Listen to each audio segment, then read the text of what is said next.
Bom dia, sou Larissa Teixeira e irei explicar como funciona o jogo de artilharia desenvolvido com os conceitos de sistemas em tempo real.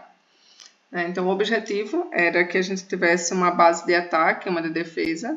Essa base de ataque ia lançar mísseis em tempos aleatórios, em quantidades aleatórias, e a base de defesa teria que avaliar se esse míssil vai cair em uma área habitável ou não, e interceptar ele de acordo com uma ordem de prioridade. A ordem, no caso, utilizada foi a de tempo de impacto, a que tivesse o menor tempo de impacto, ou seja, onde o míssil fosse cair primeiro.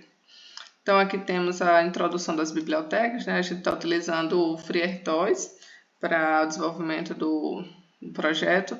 Foi utilizado também o VS Code e tem algumas configurações que precisaram ser feitas. E adicionar as bibliotecas para o funcionamento do projeto, né? Semáforos, utilizando de lógica booleana, que tem as definições de máximos de mísseis, a prioridade, né? A gente define logo aqui no início. Foi feita uma estrutura para representar o míssil com todos os seus atributos e uma estrutura também para armazenar as informações sobre os mísseis. Aqui a gente tem uma função para gerar um número aleatório de mísseis, que nesse caso aqui vai variar em 5 números. Função para gerar uma trajetória aleatória, variando até 100. Função para gerar um tempo de impacto aleatório, que também varia até 5. E uma função para criar um atraso aleatório entre os ataques. Então, todos esses valores aqui eles foram colocados só para um teste inicial, mas eles podem ser atribuídos para maiores ou menores. Então, inicialmente, a primeira coisa que deve ser feita é o processo de ataque. Foram utilizados tasks para fazer isso. E ele vai gerar um número de ataques aleatórios e vai dizer, estamos lançando com tais números, tais quantidades de mísseis. E cada míssil ele tem uma identificação, uma trajetória e um tempo de impacto aleatório.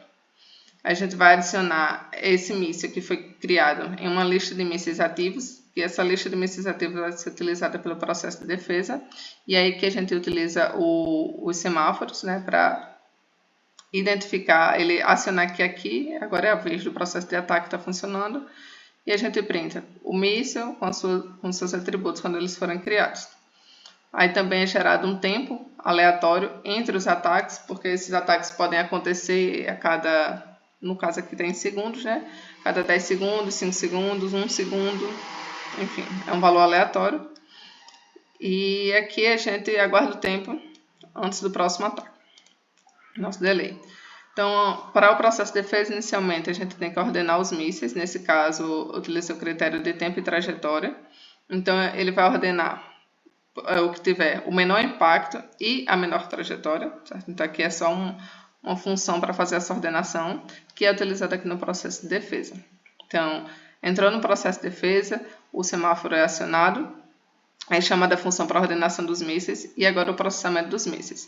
Se esses mísseis eles estiverem dentro, né, da quantidade de mísseis ativos, ele vai verificar a trajetória e vai fazer o print, visualizando aqui que foram ativos ou não.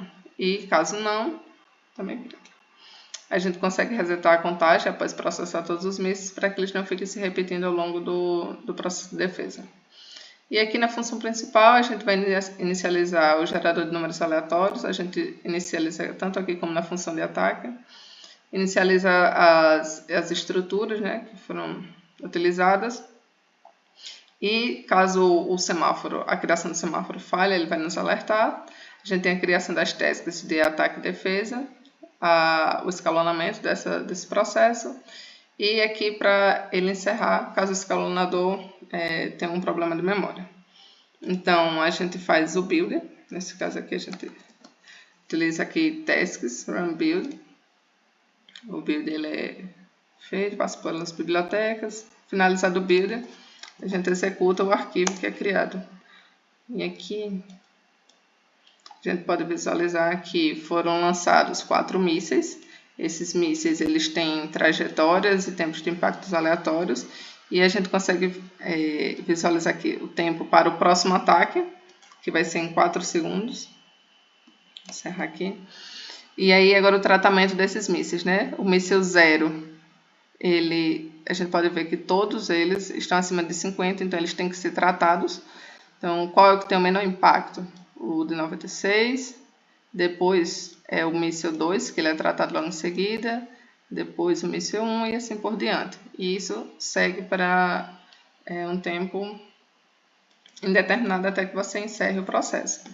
Então, foi realizado com sucesso os requisitos necessários para esse projeto e aplicados os conhecimentos de sistemas em tempo real estudados ao longo da disciplina. Obrigada.